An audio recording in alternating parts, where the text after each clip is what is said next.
May client po kami from Barangay Kaipita. Tama po ba? Opo. Ano po yung ipapagawa nyo, ma'am? Sarap lang. Riband lang, walang treatment. Wala. Gugupitan pa to. Kaunti po. Pakiano sa daliri kung gaano kahaba. Ang ganda. Okay. Ano yung gusto nyo mangyari sa buhok nyo? Kahit mawala po yung kulot-kulot niya. Kulot. Okay. So, tingnan natin yung buhok ni ma'am. Yung buhok niya, nung basa pa, kulot talaga siya. Tapos, nung pinatuyo natin, ito halata pa rin yung kulot. Lalo na dito sa ilalim mo. Tapos, buhaghag yung buhok niya. Tapos, yung dito sa bandang harap, ito yung talagang kulot na kulot. Ayan. Tapos, marami siyang maikli na buhok. Nanganak ka ba? Ano na po, magkatatlong taon na po yung Ah, malaki na. Okay. So, yung buhok ni ma'am, okay naman siya. Kanino to na ribbon dati? Kay Dada. Ah, okay. Yan. Maganda naman yung ribbon niya dati. Yung buhok ni ma'am, maganda. Halos wala siyang dry, walang split ends. Yung buhok niya makintab tsaka matataba yung hibla. Saan po kayo naghahati? Pahati po. Ah, sige, ako na. Konting gilid Kapag mag-uumpisa na kami magbayad ng gamot, hindi namin ito tinatapatan ng hangin dahil may tendency na matagal maluto o kaya mahilaw yung bandang harap o yung bandang ilalim ng buhok. Lalong-lalo na sa gamot na number 1 dahil po pwedeng sumingaw yung tapang ng gamot na magkukos lang ito na matagal na trabaho at masasayang lang yung gamot na ipapahid mo dahil magpapaulit-ulit ka pa rito. Tapos nilagyan natin siya ng ipit dahil papasok na siya sa school. Tapos lalagyan natin siya ng sapin. Ang ginagamit namin ay plastic lamang po. Ito po ay garbage bag na ginubit lang po namin. Hindi kami gumagamit ng magnetic cape dahil mabigat yon sa katawan at mainit. Ayan din ang ginagamit namin dahil sa iba't ibang lugar kami nakakarating. Minsan napakainit, minsan naman sobrang napakahangin. Lagi kaming nasa malalayong lugar. Minsan yung place mahangin, yung minsan naman napakainit.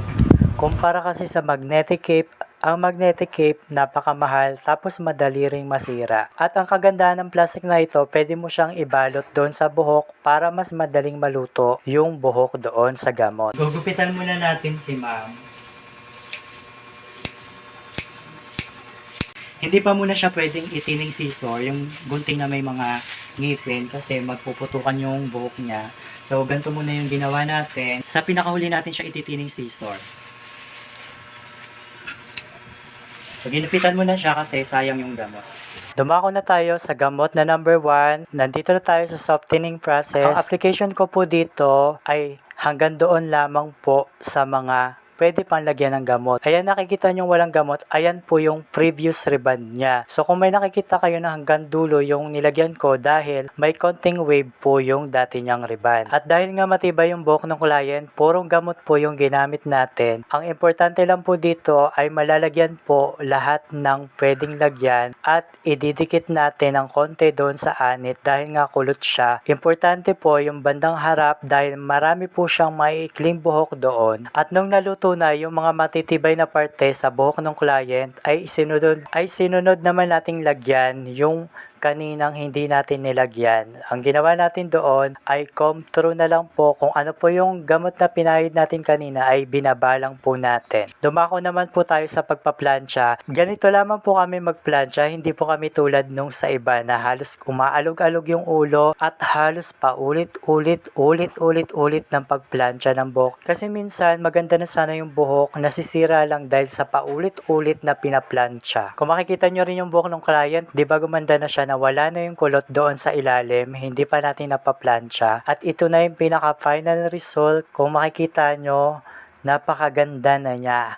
Ayan po ay wala pong pangalawang plansya dahil reband only lang po yung pinagawa ng client. Kami po kapag reband only lang po, hindi po kami nagsi-second iron. So as is, same day result.